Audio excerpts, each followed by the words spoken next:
The committee... The report is actually ready. I mean, so the committee gave a specific timeline, 29th July 2022, and it says submit its findings, recommendations to the Minister of Education. Were the findings given to the Minister of Education? Yeah, the findings were obviously given, but I mean, you know how committees do work, especially when I've explained that they were not working in isolation. At some point, they had to rely on certain information coming from other state agencies. I mean, the update that I just had was that even at some point, they needed some information by one of the security institutions that I shall name or mentioned, at least for now. And it was some kind of, it took some time for them to get it. So obviously, they went beyond the time that the committee was supposed to work within. So it took quite some time. I mean, but what is most important is that they worked. And it's done. Ready. The minister had, when you say ready, I mean, because remember that obviously, I mean, July 29, we're talking about almost 6 months now. Yeah, yes, right? yes. So July 29 was supposed to be the deadline. So the minister definitely, before the commencement of this year, has this report. Obviously. Okay. And the follow-up question then becomes, in this report, in terms of the terms and reference, quote, to submit its findings and recommendations to the minister for onward submission to the National Security Minister for necessary action.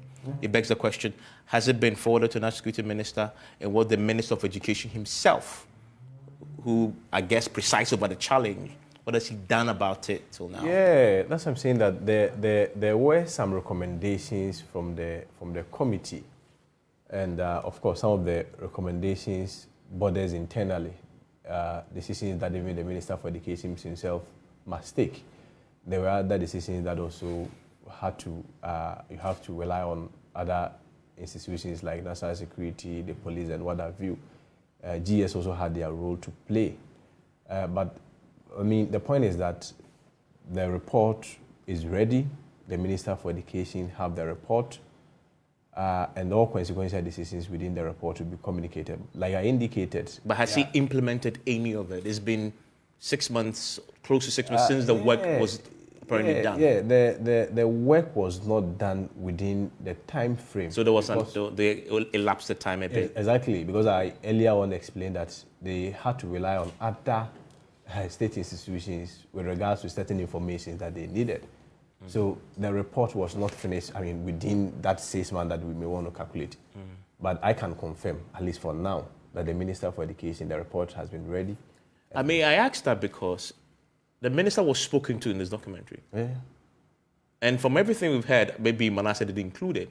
But and I checked with Manasseh, by the way. Manasseh says he didn't specifically know about this report. He was mentioned, but never saw it. The minister not once mentioned that I've actually had a report on what you just did, and I'm implementing it. He talks in general terms. Now he's saying, I'm committed. He's talking about what he plans to do. So that raises, I mean, it's just curious. I'm curious why that will be the minister's answer when he has in his possession a report that he himself and the National Security Minister had collaborated to do that addresses the problem, but he never talks about it. No, I mean, context is very important. Obviously, depends on what Manasseh probably asks of him.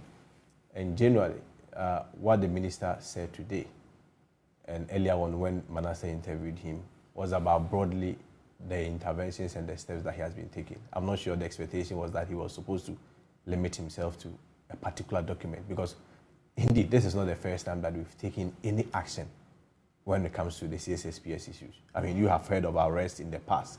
I'm not sure the expectation was that the minister was supposed to highlight every action that has been taken up on this whole, I mean, issue that is coming up. So per this logic, what it meant was that the minister was supposed to probably state a report or whatever they did in 2018, 2019, 2020. Obviously, you expect the minister to address the issues generally. I mean, the commitment to it, the extent. I mean, but you know, because this is the very latest probe that he would have received on this matter. Yeah, but that's something. Would have given him direct description of the problem and with recommendations. But I mean, was a question specifically asked on that, whether or not he's received a certain report the previous year? That was not what Manasseh asked. You understand? So you had a minister who generally was addressing the basic concerns. What is the basic concerns? The basic concern is that at the end of the day, we caution the public and sensitize them on the need not to fall to these unscrupulous individuals. Again, we admitted a certain gap, a certain loophole, a certain challenge, and we admitted that indeed that challenge ought to be resolved, of course, through the collaboration with relevant state institutions. Indeed, you even mentioned that the reports were supposed to be given to the, how do you call it? For onward submission. If we are to go by the details of this letter, then the expectation was that it's not the Minister for Education who was supposed to take decision on it. So why should he be the one to be probed on the report and then giving answers on it?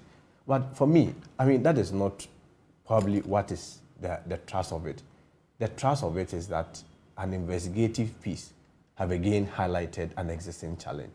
A challenge where generally, I mean, is happening within almost every sector. The Ministry of Education, particularly the CSSPS Secretariat, and what we do is not exclusive. And that's why I even wanted to take the opportunity to explain. Yeah, I'll come to that. Let me just get at this quick thought.